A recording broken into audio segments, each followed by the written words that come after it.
Summer's coming in hot. Literally. If there's one thing I'm not messing around with this summer, it's my deodorant. And Mando deodorant plus sweat control is built for this season. Mando is clinically proven to block odor all day and to control odor for up to 72 hours. It's powerful on pits, but gentle on skin. It helps control sweat too. This isn't your typical drugstore stick. It's a high-performance shield built for you whether you're out grilling in 90-degree temperature or you're working out in the sun. I stocked up on the solid stick and the spray deodorant, and I got my favorite scent, Mount Fuji, to help beat the heat this summer. You can now find Mando in Walmart, Target, and other retailers across the country. But you want the absolute best deal? Go to shopmando.com. I recommend the Mando Starter Pack. It is perfect for new customers. It comes with a solid stick deodorant, cream tube deodorant, 2 free products, and free shipping. Plus, as an offer to all new customers, my listeners get 20% off site-wide. All you gotta do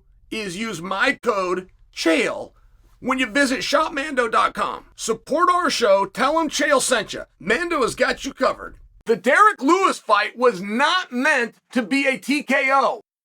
Now hear me out on this. And I gotta tell you, I thought everyone would be talking about this. I felt like we all saw the same thing. And now, hours later, it's only me, so I'm gonna give you my take. Now listen though.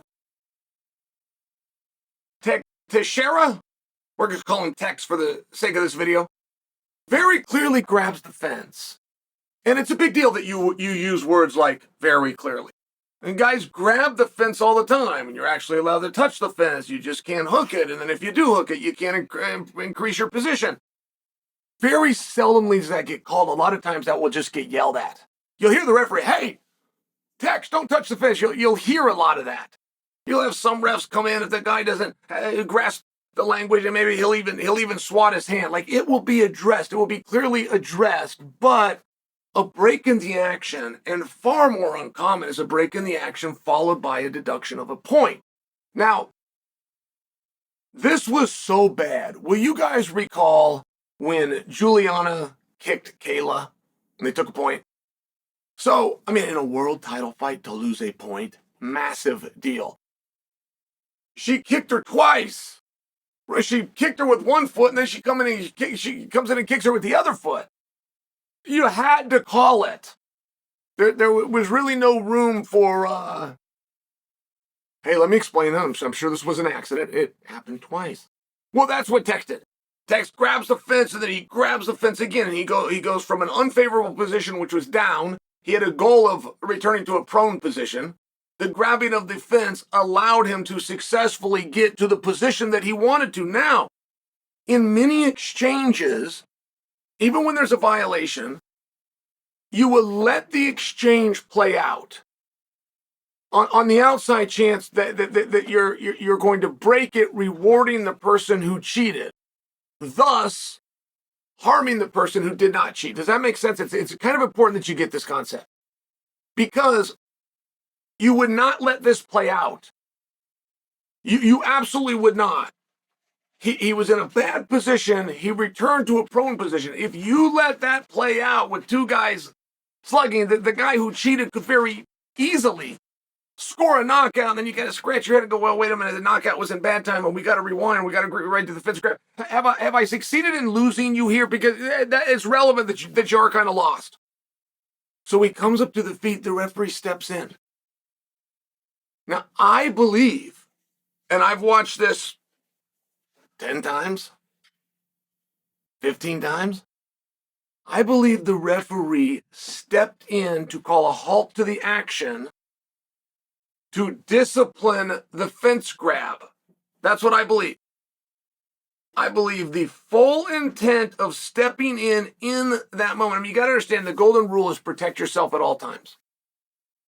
So if you were in a bad position, which is down, and you get to a prone position, that would not be the time to stop the fight. That would show you are protecting yourself. You are advancing. You are quite literally advancing your position.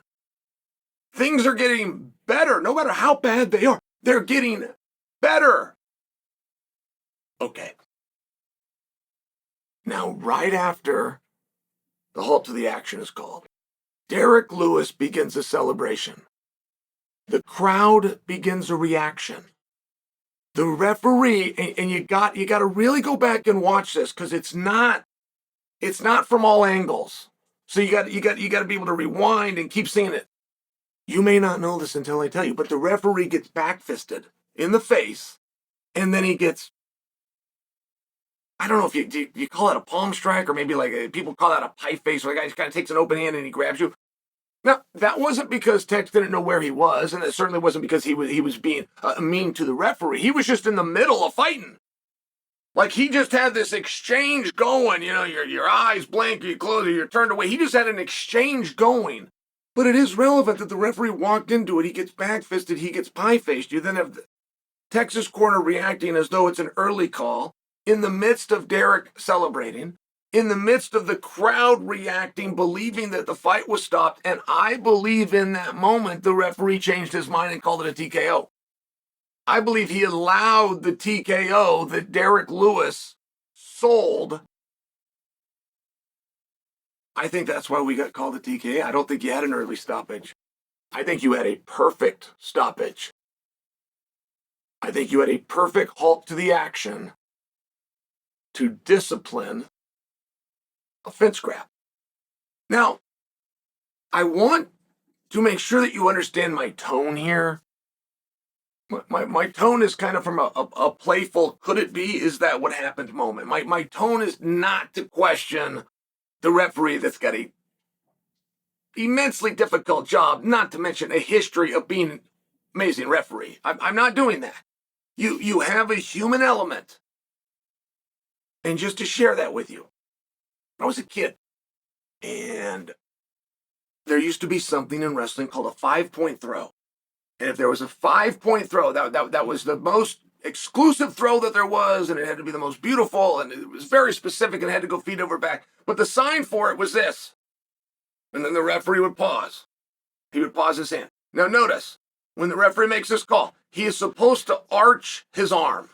He's supposed to arch his arm and then stay in this position. Okay. There's also something known as a touch fall. So if two guys are on their feet, one guy throws the other guy and it's a touch fall, the referee would just put his hand up like this. So they're both pretty much the same thing.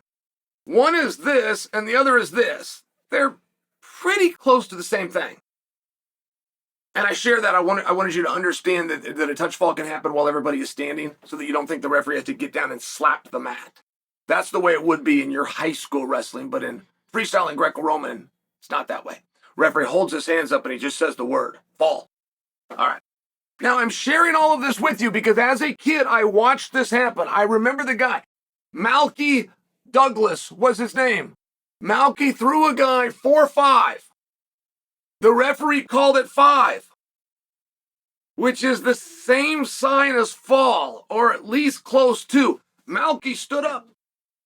Action's still going. Match is still live. Malky stands up and he walks back to the middle and he puts his hand out. The opponent stands up. Now, the match is still going. This is a match. The opponent comes around, puts his foot on the line, and shakes Malky's hand. It was very clear that Malky thought that the referee said fall. He did not. He said 5. The opponent followed Malky's lead. When they came together and shook hands, the referee went with it. He went with it. He goes, and I even remember he had to mouth it to the table. The table has got to keep score if you guys understand amateur wrestling. He goes, yeah, it was a fall. It was a fall. And I was sitting there as a kid. I'm sitting back watching, go, no, it wasn't. Not only was the guy not pinned, you did not call him pinned. You signified 5 points. Relevant to the story. Relevant to the story because I have seen this before. And we'll never know, right? We'll never actually know.